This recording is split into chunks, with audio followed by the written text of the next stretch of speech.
বিদেশে পাঠানোর প্রলোভন লাখ লাখ টাকা নেওয়ার পর মুক্তিপণের দাবিতে ভিকটিম মোহাম্মদ নীল শিকদার, বয়স ৩৫, পিতা মৃত আবুল খায়ের, সাং মহেশপাড়া, থানা জিকরগাছা, জেলা যশোর।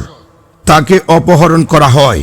শেষ পর্যন্ত মোহাম্মদ নীল শিকদারের পায়ে শিকল ও তালা দিয়ে গ্রিলের সঙ্গে বেঁধে রাখা হয়।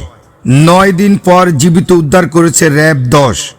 এই ঘটনার মূল হুতা সহ অপহরণ চক্রের ৩ জন সদস্যকে গ্রেপ্তার করা হয়েছে।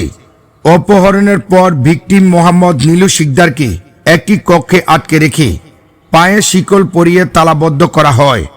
মারধর এবং দিনে একবেলা খাবার দেওয়া অভিযোগ পাওয়া গেছে।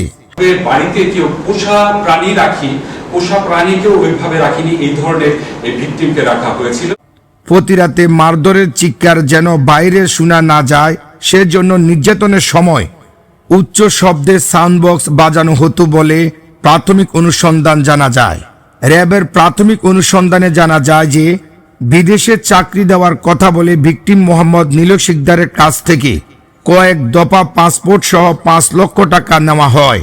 বিদেশে পাঠানোর প্রতিশ্রুতি পূরণ না করে গত ৬/৮/২০২৬ তাকে অপহরণ করা হয়। এরপর পরিবারের কাছে ফোন করে ৫ লক্ষ টাকা মুক্তিপণ দাবি করে এবং টাকা না দিলে হত্যার হুমকি দেওয়া হয়। ভিকটিম মোহাম্মদ নীল শিকদারকে জীবিত ফিরে পাওয়ার আশায় পরিবারটি বিভিন্ন বিকাশ নাম্বারে ৪ থেকে ৪.৫ লক্ষ টাকা পাঠালে মুক্তি না দিয়ে এবং আরও ৫ লক্ষ টাকা দাবি করা হয়। উক্ত ঘটনার ভিকটিমের শ্বশুর বাদী হয়ে ঝালকাঠি জেলার কাঠালিয়া থানার একটি অপহরণ মামলা দায়ের করেন।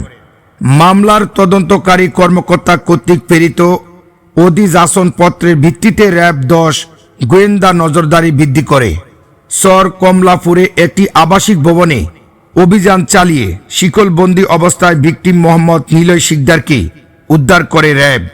ভিডিওটি কেমন লাগলো আপনাদের মতামত কমেন্ট বক্সে জানাবেন।